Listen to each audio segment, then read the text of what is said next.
నమస్తే, welcome to HM24. Kohir మండలం కొత్తూరుడి గ్రామం కాంగ్రెస్ పార్టీ అభ్యర్థి సంగమేశ్వర్తో ప్రత్యేక ఇంటర్వ్యూ.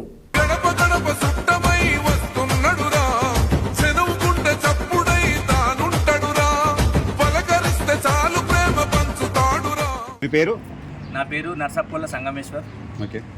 నేను కొత్తూరు గ్రామం నుంచి పంచాయతీ ఎన్నికల్లో సర్పంచ్ అభ్యర్థిగా పోటీ చేస్తున్నా. గతంలో ఎప్పుడైనా పోటీ చేస్తారా? First time? లేదండి, ఇప్పుడు ఫస్ట్ టైం పోటీ చేస్తున్నాం. గతంలో ఇంతకుముందు నేను బలపరిచిన అభ్యర్థిని గెలిపించుకున్నా. అప్పుడు ఎస్సీ వచ్చిండే రిజర్వేషన్, ఇప్పుడు బీసీ వచ్చింది. కాబట్టి ఇప్పుడు కాంగ్రెస్ పార్టీ బీసీలకు ప్రాధాన్యత ఇస్తుంది. కాబట్టి నేను బీసీ అభ్యర్థిగా నేను బరిలో ఉన్నా.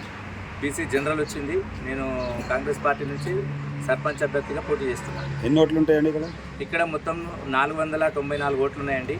అందులో మైనార్టీ వచ్చేసి 153, హిందూ వచ్చేసి 166, ఎస్సీ వచ్చేసి 167 ఓట్లు ఉన్నాయండి.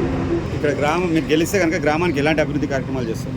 ఒకటి, నేను గెలిస్తే కనుక నా ప్రధాన ఆశయం ఏంటంటే ప్రైవేట్ స్కూళ్ళు ఒక చిన్న పిల్లలను బస్సులో తీసుకురావడము, పొద్దంతా వాళ్ళని అక్కడ టార్చర్ చేయడము, ఇది ఒక ఇబ్బందికరమైన వాతావరణం ఏర్పడ్డది.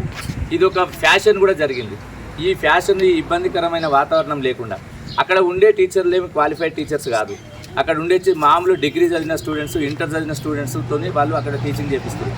నేను కనుక సర్పంచ్ని అయితే మా ఊరు నుంచి పోయే ప్రైవేట్ స్కూల్లో పోయే పిల్లలను ఎవరిని కూడా ప్రైవేట్ స్కూల్లో పోకుండా అదే ఆపి మా గ్రామ పంచాయతీ తరపునో, నా తరపునో, మా వార్డు మెంబర్ల తరపునో తలా ఇన్ని డబ్బులేసి అదే టీచర్స్ని మేము ఇక్కడ అపాయింట్మెంట్ చేసి, ఒకవేళ మాకున్న గవర్నమెంట్ టీచర్లు తక్కువ పడితే అదే టీచర్స్ని ఇక్కడ అపాయింట్మెంట్ చేసి మేము ఆ ప్రైవేట్ స్కూల్లోకి పోకుండా మా గవర్నమెంట్ స్కూల్ని డెవలప్మెంట్ చేసుకుంటామని నా ప్రధాన లక్షణం. అది ఇంకేమున్నాయి మేజర్ ప్రాబ్లం వచ్చేసి మాకు 2వ కాలనీలో, రోడావాల కాలనీలో మురికివాడలు బాగా డ్యామేజ్ ఉన్నాయి.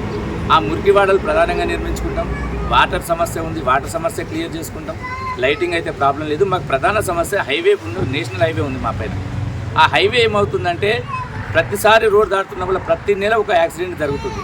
దాన్ని జరగకుండా దాన్ని కాపాడి దాన్ని ఎల్ఎన్టీ వాళ్ళతో మాట్లాడి ఏదో దానికి ఒక పరిష్కారం చేసి దాన్ని యాక్సిడెంట్ జరగకుండా ఇంకా పెద్ద పెద్ద లైట్లు పెట్టేయడం కానీ, బారికేడ్లు పెట్టేయడం కానీ, అది ప్రధాన లక్ష్యం పెట్టుకున్నాం.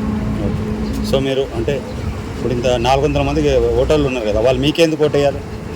నాకే ఎందుకు ఓటేయాలంటే నేను చదువుకున్న వ్యక్తిని, నాకు తెలివి ఉంది, ఆఫీసులో తిరిగి మాట్లాడే శక్తి ఉంది, ప్రతి ఆఫీస్లో పోయి ఫండ్స్ తీసుకొచ్చే శక్తి ఉంది నాకు. కాబట్టి నన్ను గెలిపించాలని నేను వాళ్ళకి వినతి చేస్తున్నా. నన్ను ప్రధానంగా మైనార్టీ సోదరులు బలపరిచారు, నన్ను మా హిందూ సోదరులు కూడా యాక్సెప్ట్ చేశారు. ఎస్సీలు కూడా నా ఎంబడి ఉన్నారు. మా ఎస్సీ సోదరులు కూడా, మా అంజప్ప వాళ్ళందరూ నా ఎంబడి, ఎల్లప్ప, శేఖరు, మోహన్, చాలామంది నా ఎంబడి ఉండి వాళ్ళు నన్ను బలపరిచారు. మా మైనార్టీ సోదరులు గౌసు, షఫీ, హుసేన్, పేరున అందరికీ మా మైనార్టీ సోదరులు అందరూ నన్ను బలపరిచి నన్ను ముందుకు నడిపిస్తున్నారు. కాబట్టి నేను 100% మా వాళ్ళందరి మద్దతుతోనే నేను విజయం సాధిస్తున్నాను.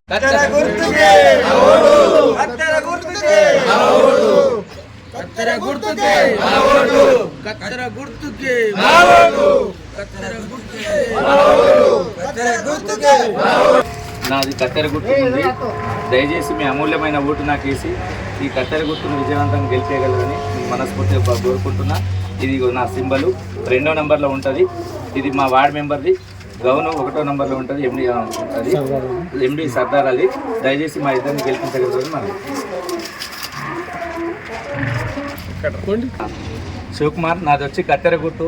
దయచేసి నా కత్తెర గుర్తు కోటేసి నన్ను గెలిపించండి భారీ మెజార్టీతో. ఇగో నా సింబల్ వచ్చేసి దీంట్లో 2వ నెంబర్లో ఉంటుంది కత్తెర గుర్తు. మా వార్డ్ మెంబర్ వచ్చేసి మినల్లా ఇర్ఫానా బేగం. దయచేసి గెలిపేయండి.